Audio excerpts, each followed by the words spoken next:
All right, we're back. We are MAPD124 in the winter 2017 semester. That's Advanced iOS Development, Programming, whatever you want to call it, at Centennial College. And we are week 11, part 1 of our broadcast. Today we're going to be talking about gestures and taps and all kinds of other stuff you can do on the screen. And we're going to use, I put up a little PowerPoint for you guys up online so we can follow that, with most of the code that you're going to need for us to do what we need to do today. This actually follows nicely from what we did last week, because we talked about making a simple game the last couple weeks, right? Which actually, are you okay? So you're killing yourself. All right. And we want to talk about taps, touches, and gestures. But by the way, this is something we should have covered in more detail in semester 1.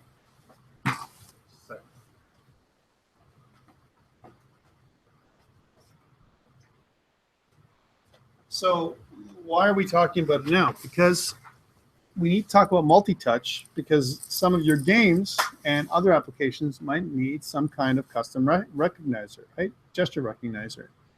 Like, what if you want to do a diagonal swipe, or what if you want to do something different, right? So we're going to be talking about how to do basic things today, and we're going to follow up with things next week as well.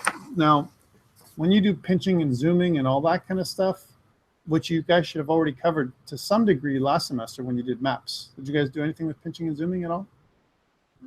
So we may have to recover some of that stuff, because it's, you can't really do maps or images or anything without some kind of pinching. Pinching and zooming was one of the most innovative parts of the whole multi-touch screen when Apple first came out with that that interface, right? I mean, everything else has followed since then. They were the innovator when it came to multi-touch. And now everybody's smartphone does multi-touch and allows you to pinch and zoom and rotate and all kinds of other wonderful things, right? So we're going to talk about those things, how to do them. And we're going to use some sample applications to do that. So again, the ability for us to detect multiple touches at the same time and track them independently is something we're going to be talking about today. And we're going to talk about some common language to define what multi-touch is. All right, so let's talk about a gesture. So again, a sequence of events that happens from the time you touch the screen with one or more fingers until you lift your fingers off the screen, right? So that's a gesture. It could be a tap, it could be a swipe, it could be a pinch, it could be something else, right? But it's something that happens with one or more fingers. Okay, that's what's happening here. And there's also a time, right? So like it says here, no matter how long it takes, as long as one or more fingers remain against the screen, you're still within a gesture. It's almost like a sequence of events that you're in there, right? And what we want to try and do is, as soon as you've activated a touch, think about it almost as when we do a hover in the web or any kind of other desktop application, what we're doing, right? The tap is the analog, to the click, as an example, on the screen, on a desktop application, right? Without some kind of smart screen. Okay. Great thing is this. Okay, when you learn this stuff here on iOS, the same kind of ideas apply to Android. Now, do you guys touch that in Android at all? Any kind of multi-touch gestures, custom gestures, or at all in Android? First semester, second? Now or this semester, right? And did he talk about that at all? Multi-touch, how to do different gestures and everything else, like in detail? Did you make your own custom gestures? He briefly talked about it. Okay, but he didn't show you an example? Okay. This interactive exercise just loaded. All right, so we're going to do the same thing. We're going to kind of do a very simple exercise just to get you an idea and give you a little bit of code in order for us to do that. All right. So again, let's think about a gesture as a verb, right? So you're gonna have a gesture, do a gesture, or perform you're gonna gesture something, right? You're gonna do something with it, right? It's passed through the system in a series of events. What ends up happening is each event that's generated contains information about the touch or touches that occurred. So the event itself is loaded with that information, right? So again, I trigger an event by touching the screen with one or more fingers, and I can either move my fingers around. We've already done this kind of when we did the game. Notice that there was these 4 events. Remember those 4 events? We're going to talk about them again, right? in more detail this time. Okay, the term touch refers to a finger being placed on the screen, right? And you can drag it across the screen or you lift it from the screen, but as you touch the screen, that is the touch. A touch is part of the gesture, right? So gesture is the overall movement, the way the touch is handled, right? And the touch itself is, you know, the finger that's being laid on the screen, right? Now it says you can actually put all 5 fingers on the screen as long as they are not too close to each other, because the closer they get from a resolution perspective, the multi-touch screen has trouble figuring out if it's the same touch. Like for example, if I put my palm on the screen, that's a different situation than if I put my thumb on the screen, right? Or if I put 2 fingers really, really close together, right? That's a different kind of touch as well. Says here that the iPad can hold up to 11 simultaneous touches. I don't know how that's possible. So you have like 10 fingers, maybe in a palm. I don't know. It's kind of unless you're like an 11-fingered person, right? So the other thing is that most new devices now, and I'm not sure if this is the case in Android, maybe people who have Android devices, can you do 3D touch on Android? Like how hard you're touching? Huh? I'm not sure. I've never seen that in Android. That's a new thing, fairly new thing with iOS over the last year and a half or so. So that's something that it was kind of weird. But that's, so we can kind of think of how hard we're touching. And this is the key to what we've done with iPad Pro. iPad Pro actually has a multi-touch screen, but also is pressure sensitive when it comes to using a special device. Now that's a different user story, because the iPad Pro uses a special pen that detects not only where you're touching, but the pressure that you're putting on the pen itself, the Apple Pencil. And then as you're moving it across the screen, it can maintain that pressure or relieve it, so to create a really cool drawing experience. Okay, tap. Again, tap is something that happens when you touch your finger to the screen and then immediately lift it off. So very small touch, right? A very close touch. So a tap can happen when you double tap or triple tap, or you do a bunch of taps in a row. And it's all around timing. Okay, so the timing differentiates the difference between a touch and a tap. Okay, and these are key concepts because we're going to use these concepts when we build our little example app today, right? And it's going to help you with your game, because this is all this stuff can be used to make your game more interesting, right? Like for example, you're given this assignment to do your game, which is a slot machine. What's wrong with making your own gesture to swipe down in order for you to do things like spin the reels, right? Make it more interesting. It's not just about the spin button. Spin button's old school. Spin button's like, for something like a click event is a spin button, right? But what about if you were to drag the wheels down, like with your fingers, something like that? Like you took 3 fingers across the reels, and you have a 3-finger gesture where you go like this, and you kind of drag it across the reels to make it everything go, like as if you got the ability to physically touch the slot machine, which might be something interesting and different, right? Or what about if you didn't do touch at all for your slot machine? That's a little bit off topic. What if you shook your device to spin the reels? That's kind of using the accelerometer, that kind of thing. It's a different user story than clicking a button, because we're not clicking anymore, we're touching, and we're trying to apply the same context a lot of times to our mobile devices, which is wrong, right? Think about it. We always try to apply the same interface. Think about a third-person perspective game, or even a first-person perspective game. Do those really work properly on an iOS device or some other kind of device? It's really tough to have these virtual sticks that you're touching, right? To do, for a true 3D, right? It's kind of weird, right? We've got to find some other way of interfacing with the device, and it has a multi-touch screen. There's got to be some other options, and an accelerometer. All right, so the idea of a gesture recognizer object, it knows how to watch the stream of events generated by a user, right?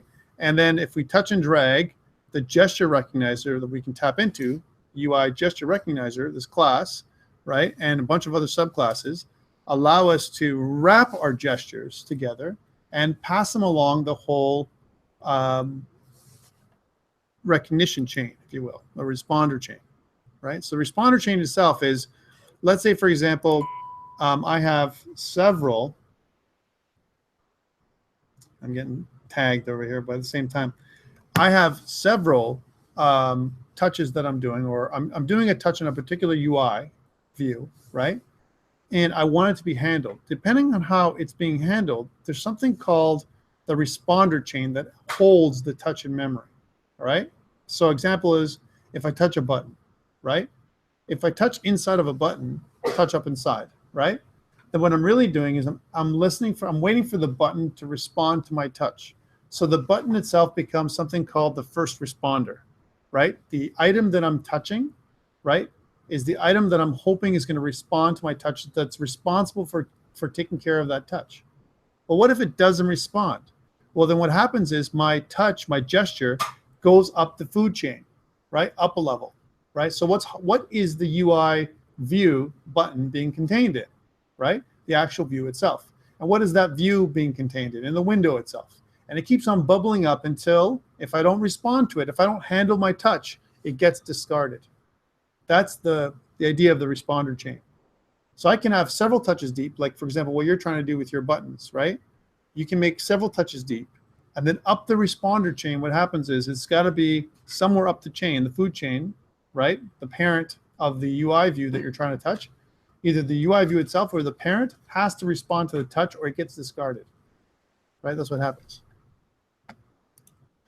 And that's what these slides talk to. I'm not going to really go into more detail. One of the keys is, to me, is any class that has a UI responder as one of its superclasses is a responder. An example of this would be any UI view is a subclass of UI responder, and UI control is a subclass of UI view. So therefore, all controls are responders, right? So when we talk about, our first responder, right?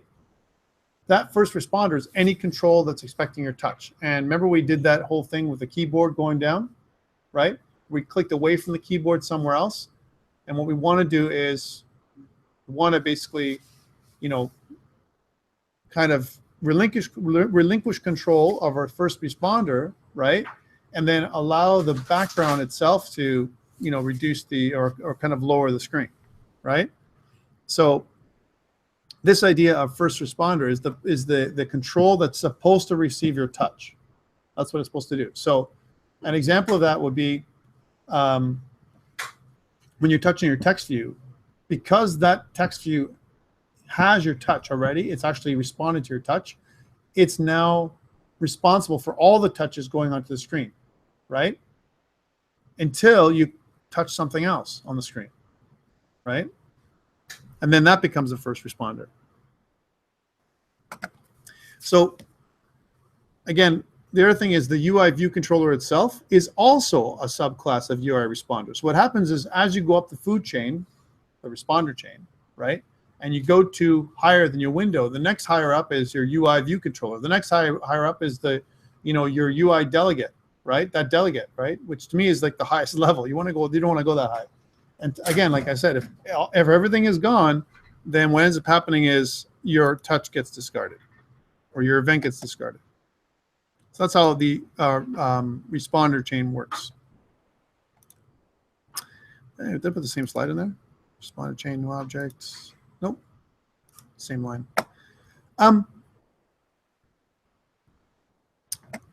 Here they've given an example of how the table view cell in a mail application, how it keeps the responder chain alive. And the idea that if let's suppose that the application listens for this delete swipe, the idea of you swiping from the right to the left or left to the right, depending on how your mail application works. Mine works right to left. If the event matches the swipe, everything is good. But how come if it doesn't match the swipe, then the event eventually bubbles up higher and higher until the event is discarded?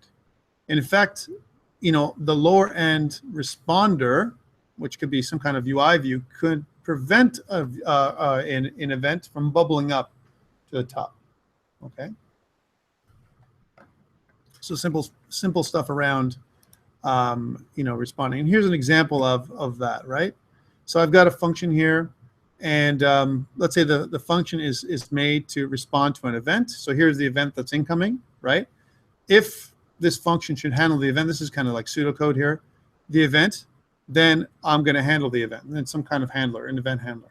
Else, get to that next responder up the food chain again, up to the next responder in the food chain, and get them to respond to the event. And it's going to go through this almost recursive situation where each responder has a chance of responding to the event until it gets to the point where it can't be responded to anymore and it's discarded. Okay. Let's talk about multi-touch. So again, all the touches are passed along the responder chain, right? And usually there's a way of us embedding code into the view itself so we can respond, right? Mostly we do that by putting some events in the a view controller class. And there's these 4 touch events we've talked about before. Last week we talked about them, and the week before, which is this idea of touches began. That's the first one, right? So as soon as touches began, this is some example code here, right? And let's take a look at this more closely, right? So this event, we override it. Remember, you can put this in any view, including the SK view for your scene kit, right? Which was where we had it, right? Touches began. So here's our touch. UI touch is the set. Notice that it's a set of touches, a collection, if you will, of touches, right? And then with event, the UI event itself represents the event, the actual gesture, right? So the gestures contains a set of touches, right? One or more. That's multi-touch. So here's an example. If my touch variable is this equals to this first touch, so touch first, right? And then let the number of taps equal the tap count, which you can get from the touch itself, each individual touch. So example, I might have my 5 fingers on the screen, but if I do one of these and if I kind of tap my screen together with my 5 fingers, it can detect which of the fingers touched based on the location of where it was first touched for each finger, okay? And then I can see the number of taps per touch, if you will. And then the number of touches, you can use this event itself in the gesture to kind of figure out how many touches. Touches, again, remember, they're fingers. How many fingers are you touching? Are touching on the screen, right? So you can use this idea of all touches based on the event object that comes into the touches began method, right? So I can detect how many touches. Why is this really why would we care about all this stuff? I mean, it's important because you can make your own custom gesture recognizer, right? Which is what you want.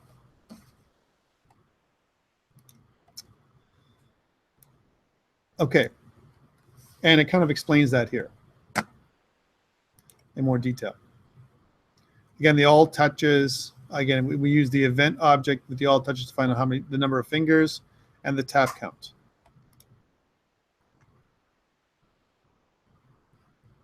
I'm not going to go too much into that. One thing that you can also do is you can also detect where you're touching, right? Where, an example, you can use something like this where let my point that I'm touching for that particular touch, again, it's still inside the event, right? Remember, because that event's going to trigger, go back up for a second. The event that we wrote down, this one here, is going to trigger for every touch. Remember, it's asynchronous, right? So think about this as in the event queue, when I have 5 fingers touching my screen or 2 fingers touching the screen or whatever it's going to be, right? Each touch is handled separately, right? So it detects for each touch, it's almost like I'm doing a for each loop, right? For each touch, where I'm touching it. I know the exact location in pixels or points, if you will. And I can, of course, use the built-in CG point, which is core graphics, right? Core graphics to detect the location in my view, whatever that view happens to be, whether it's the background, the location within my button itself, right? Because my button will also have its own local coordinate system, right, of where my touches are beginning and ending, right? Which is kind of interesting that you can make your own little swipe within the button itself. So the button doesn't have to be a traditional tap target. It can also be a swipe target if you really want it to be, which is kind of an interesting idea, right? one thing I like about this is that Apple has made it, you know, kind of, it allows you to build your own custom gesture. And that's good because it understands that we're using the wrong context for some of this stuff, right? We're trying to emulate what we know with the mouse, which is incorrect. All right, so that's some of the code there.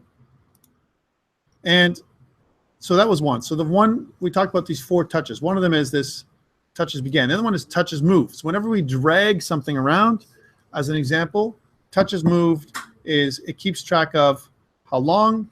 So, you know, whether there's a long drag, the duration of the move, you know, where I'm going. And when I stop moving, right, when I move when my fingers are removed from the screen, this touches ended event gets triggered, all right, as well. So those are the 3 major ones, right? And of course, there's another event that we have to talk about as well, which is this idea of the touches canceled event. And the touches canceled event is going to occur when somehow it gets interrupted. An example is you're doing a swipe gesture and then someone calls you on the phone, right? We talked about this. Or if someone texts you or notifies you in some way that interrupts your touch pattern, right? And if that happens, then the touches canceled event occurs, okay? Sometimes what we want to do with a touches cancel event is record the last thing you did, right? Or, you know, do something else, send a message out, you know, somewhere else that's going to be saved.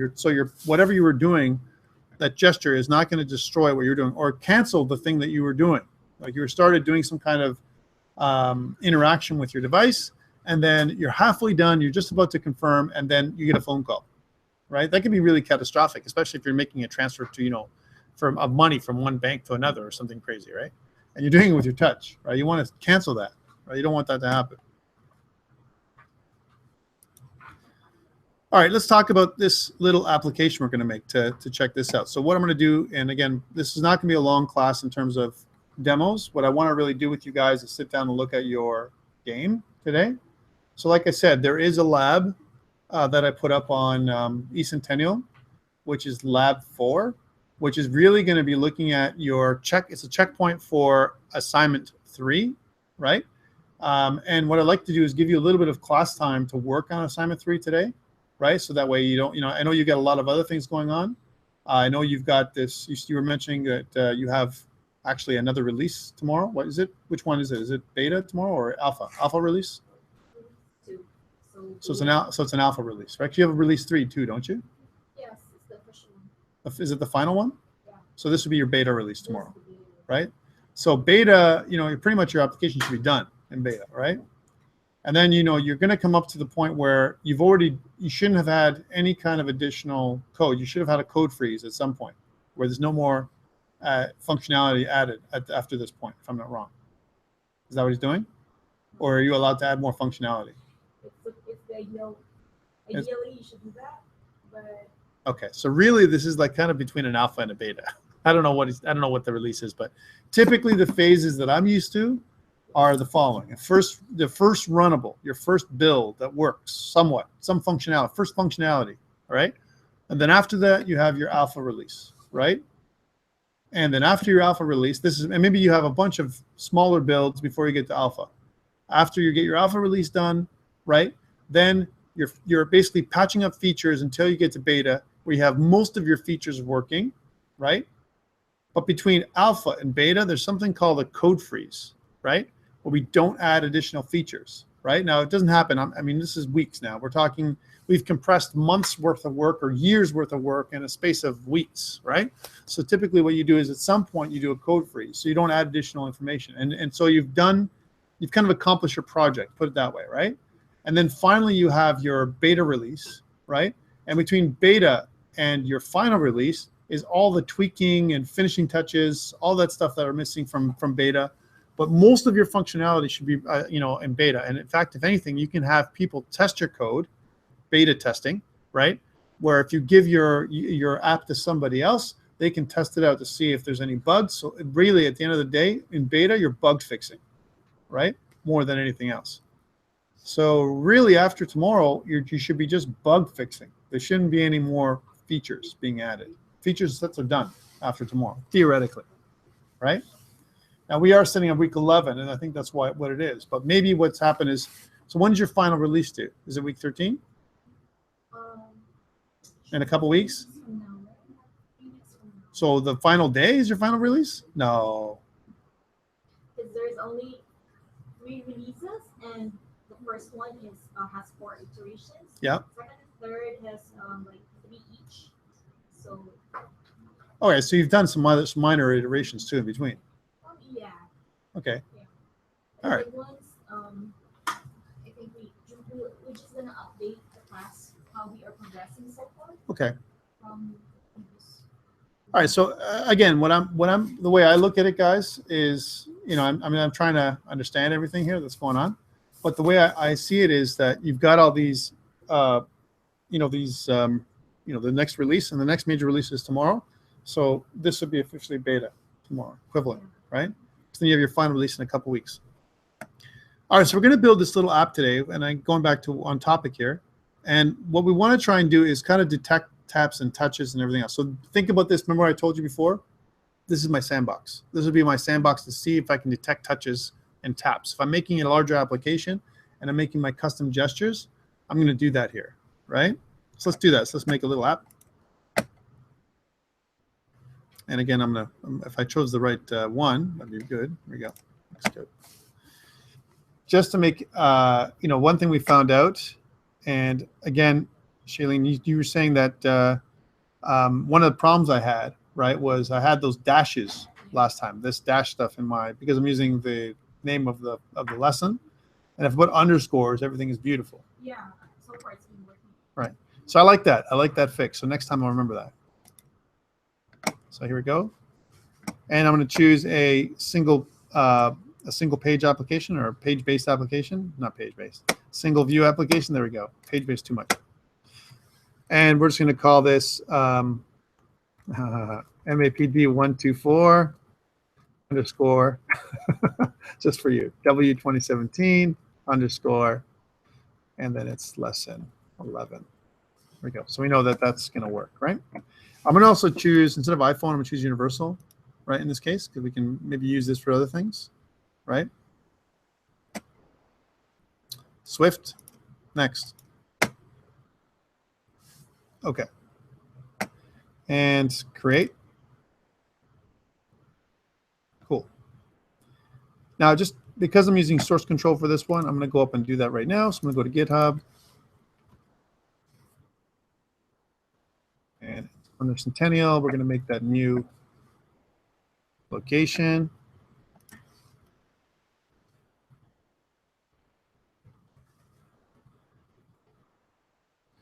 It's an 11. Wonderful. Grab the remote information. That's what I need. And when I go back here and I set up my source control, right? So I want to configure it. I want to set up new remotes. I want to click plus for my adding a remote. And it's the origin remote. I'm clicking that in there, pressing done. And then I'm going to make a commit. So we'll call this initial commit.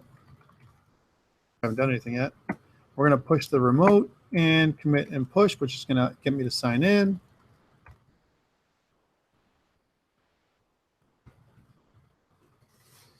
And then goodbye, right? So I'll get to go. What I should have online now is my GitHub repo. Now you guys should be very comfortable with this. So there shouldn't be any issues here, but I'm going to keep doing it. And because I know people always ask me questions like, how do you do that? What did you do last time? Blah, blah. All right. We have a main storyboard, and we want to add several labels to the main storyboard, right? Again, nothing new here, right? So we're going to kind of do a couple things here. Now, just for testing, that's what we're doing. So if you look at the PowerPoint that I've asked you to put in, there's like a bunch of labels, 1, 2, 3, 4 labels, which we're going to kind of create a few outlets: message label, taps label, touches label, and force label. Okay, so let's do that. So 4 labels. I'll put them all in a row. So label, and we'll grab that label and put it on, and we'll do, maybe we'll put in this idea of 4 touches. So touches first. Doesn't really matter. Message label. So message. And just that way we see the length of it. It's going to be probably, I'm going to make it the whole length of the screen here. So it's wide. And what I'm going to do is I'm going to option drag to kind of make another copy and another copy and another copy. And maybe make them even. How about that, Tom? To some degree. This doesn't have to be perfect. This is just for testing anyway. There we go. All right, so what I want to do is just add them in. There we go. So I've added some basic constraints in here. And of course, let's name them something different so we know what they are. So the second one will be taps. So it says taps. And then touches. And the other one is going to be force. Now this is going to be interesting on the emulator or simulator. You know, I'm going to try this on my phone as well if I can when we do this on the break. And I recommend that you run it on your phone if you have your phone here today, right? To see if, or if you have an iPhone. Only some of us have an iPhone 7, only a few of us, right? Some people don't have an iPhone at all, right? But we can certainly do some of these even with the simulator. Okay, I'm also not targeting iPhone 7 just because most of us have an iPhone still, have an iPhone 6S or 6. So I'll target iPhone 6S in this particular case. If I touch the view itself, so not the message, but the view, one of the things I want to make sure here on the right, is that my user interactions are enabled and multi-touch is also enabled, right? Because otherwise I won't have the ability to do any multi-touches, right? Now I want to create these IB outlets on my view controller. So again, I'm going to do just the regular thing that we always do, and this is nothing new, where we, so I'm making some more room here so we can see everything on my view screen, where I take each individual label and control drag into the view controller, and where I'm going to make an outlet. In this particular case, it's going to be the message label, we'll call it. And probably not going to be exactly as per the book, but who cares? And then put that in there, which is going to be the taps label. The same thing goes to the touches label.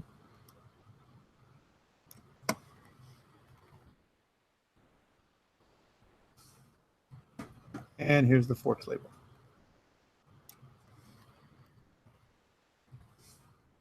There we go. So all those four labels, we've got some kind of connection with our user interface, right?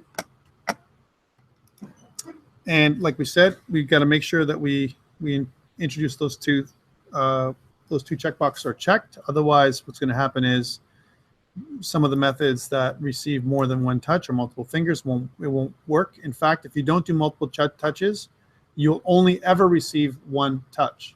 Now, this is interesting. If you're going to do the slot machine and you want 3 fingers to work, you need to enable multi-touch, right? All right, so this is the function that we're going to be using. Okay, so the first function is going to be this one.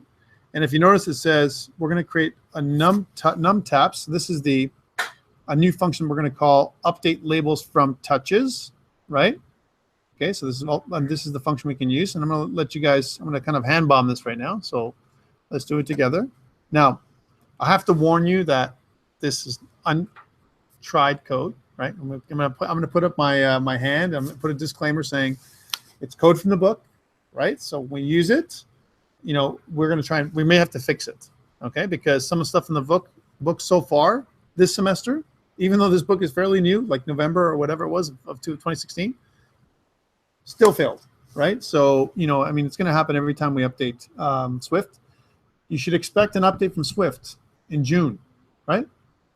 June in the WWDC. Did you guys get is anyone a developer by any chance? Are you guys actually like registered developers? Anyone an Apple developer? You are? Did you receive your invitation to WWDC? No, that's by lottery, isn't it? No, I received an invitation, but you have to actually go and respond and put your application in by March 31st, if I'm not wrong. It's going to cost you $15.99 US, which ends up being $22,000 or $2,100 Canadian, right? And then you have a chance from June 5th to 9th to attend the WWDC, which I highly recommend if you're going to be an Apple developer. Yeah, if you have if you win, if you kind of are selected, right?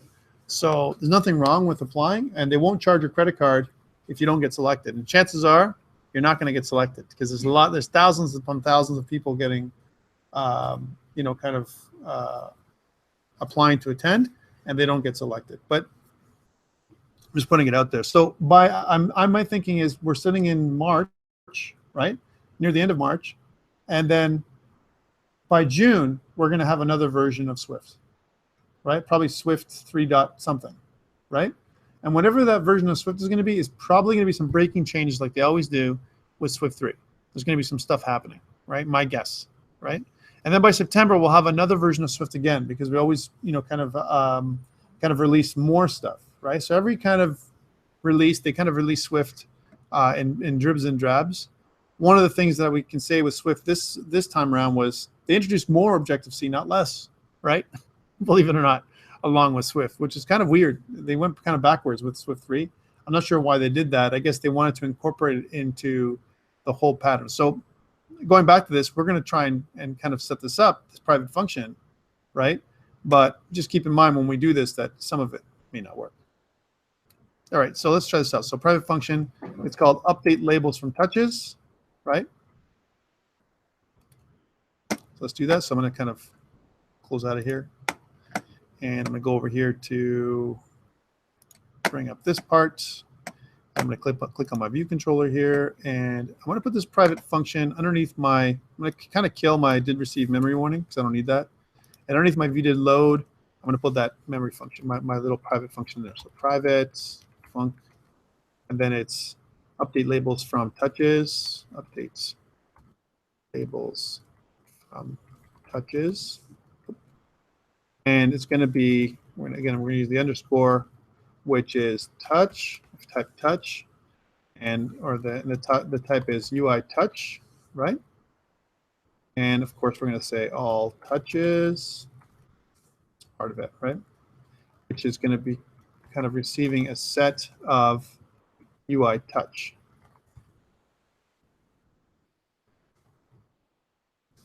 Yay! And that's the method signature. Get rid of this one so you can see everything. Large. Okay. Good thing, again, when we start typing this in, it looks like we're good. We're still good. We're not seeing any errors, and that's a good sign. Now, num taps. Notice what they're doing. They're looking at that touch option, and we're using this touch tap count. Right now, this is interesting, and I want to talk about this because maybe we haven't seen this before. So let num taps equals to this idea of a touch, right? Where we want the touch tap count, right? And then we do this, question, 0. Okay, what the heck is question? Anyone knows? What was that? Default, right? Default value is 0, but it's optional. You may not have any tap touches at all. Why? Because it really depends on when this thing runs. It really depends on if I actually touch the screen at all. So what if I don't touch it? Set it up to 0 by default, but it's also optional, right? So it's kind of a weird syntax. I don't like it, but there's some things about Apple, Swift I don't like, right? It doesn't matter. You don't have to worry about what I like. So the taps message, right? Taps message is we're going to interpolate number of taps, how many taps detected. So let's tap message, right, is equal to again, and we're going to interpolate number of taps, num taps, and then oops, I kind of didn't close that off properly. I meant to do this, right, where we say number of taps detected, and then what we want to do on the bottom is taps label, right, dot text taps label dot text is equal to this idea of this taps message.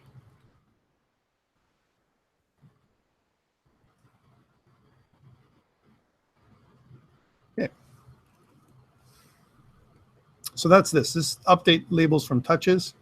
This is just a little utility function we're using. And we're just going to do one of those. Tap message. There we go. I think we're good. Taps message, tap message. Okay, sure. Doesn't matter to me. Next. So taps is the how many times the finger taps, right? Num touches, that's a totally different thing, right? Which is going to be equal to, remember, the all touches event dot count. So all touches dot count, right? And if I'm not wrong, all touches dot count. Again, we're going to make that equal to, by default, 0, with maybe we're not going to have anything, and let my touch message, fill it out, equal to, again, touches detected, I guess would be this, right? Yeah. And our touches label,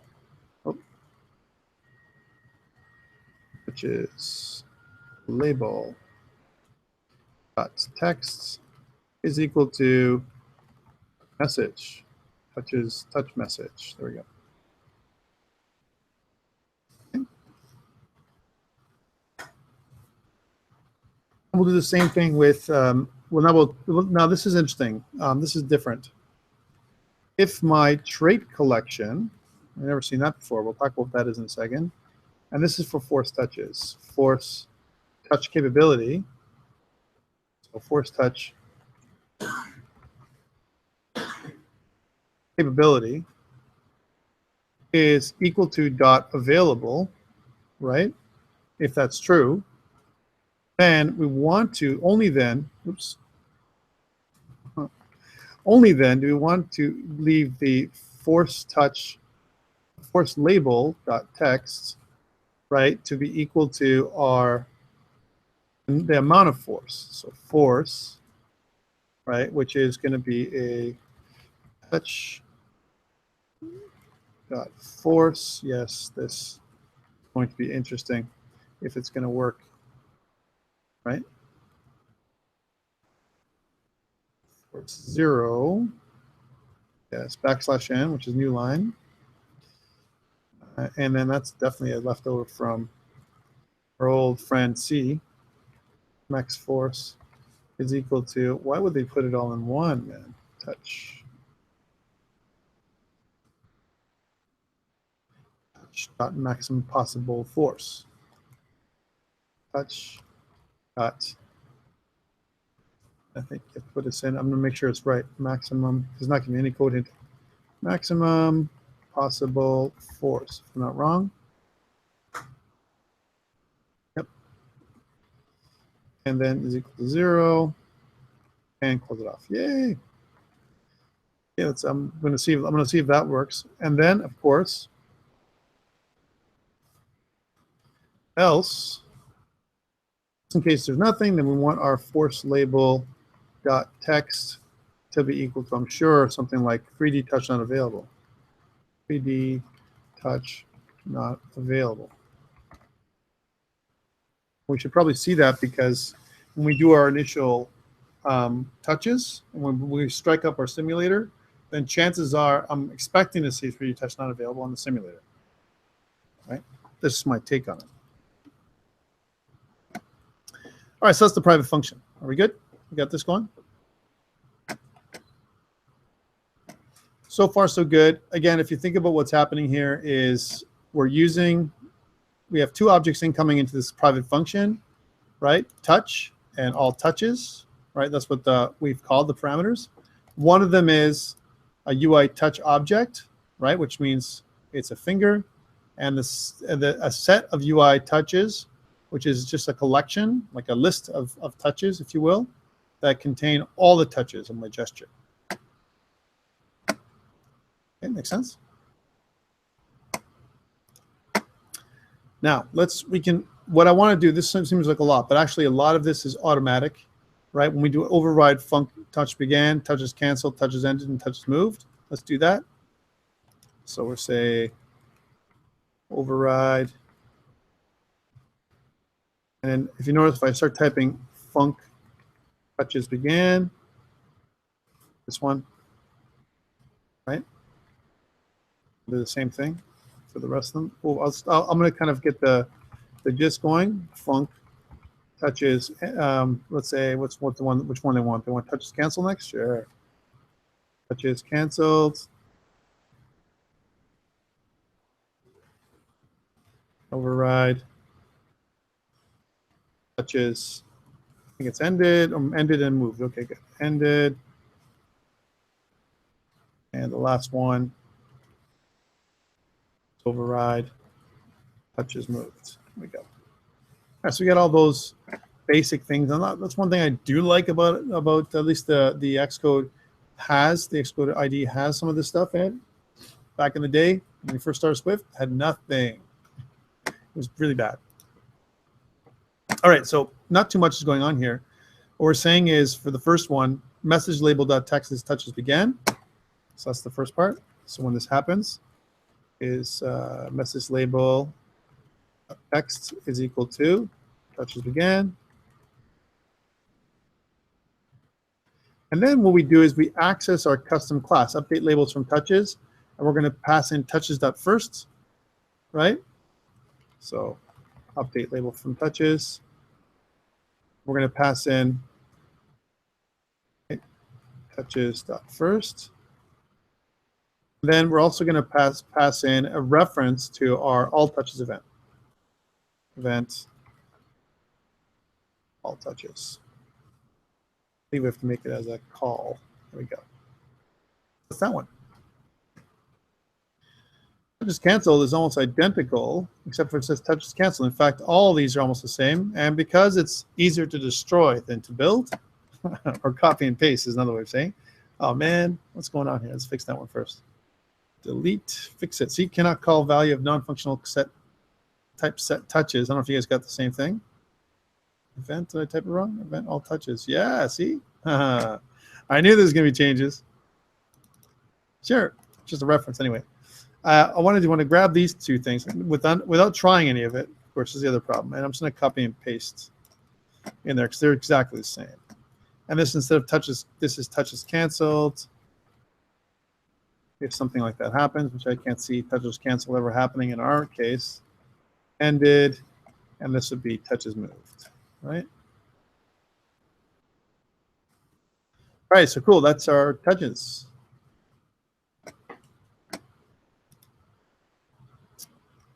And it kind of talks about all this stuff, which I'm not going to. So I'm going to stop right there. All right, cool. And then we'll take a short break and finish off this part in the second video. All right, so this is really it in a nutshell. And if you notice, all we've done is created a custom method that takes care of our touches, so we don't have to do this every single time in each one of them, right? Where we calculate the number of touches and so on. All right, let's run this thing and see if it works.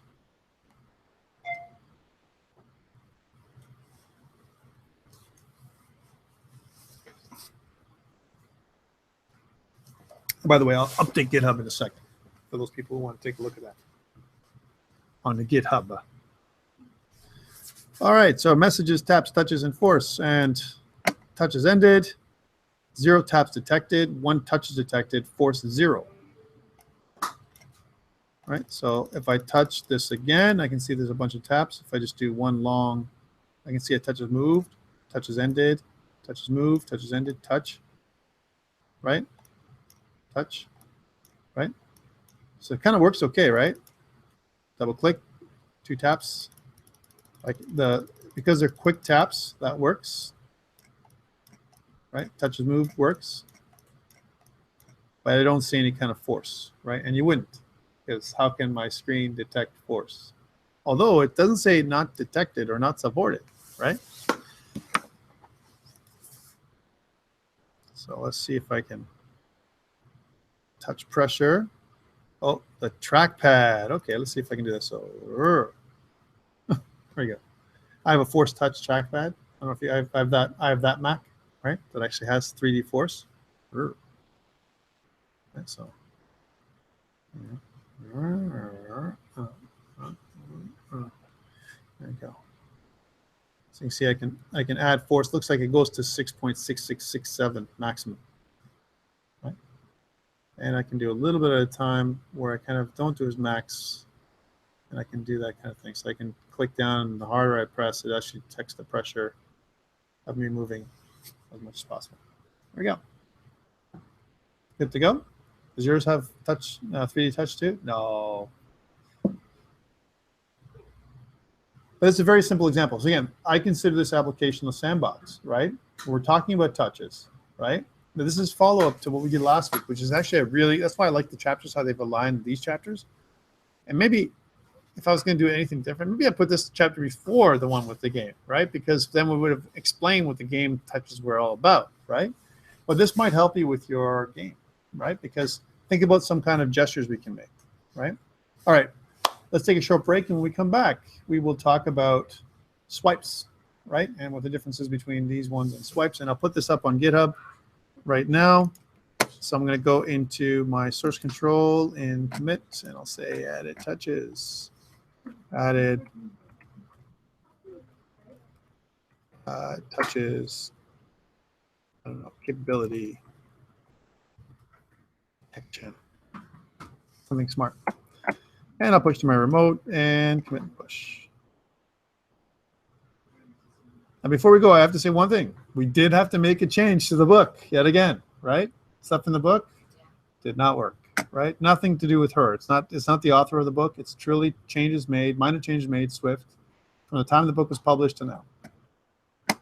All right. We'll be back in a bit.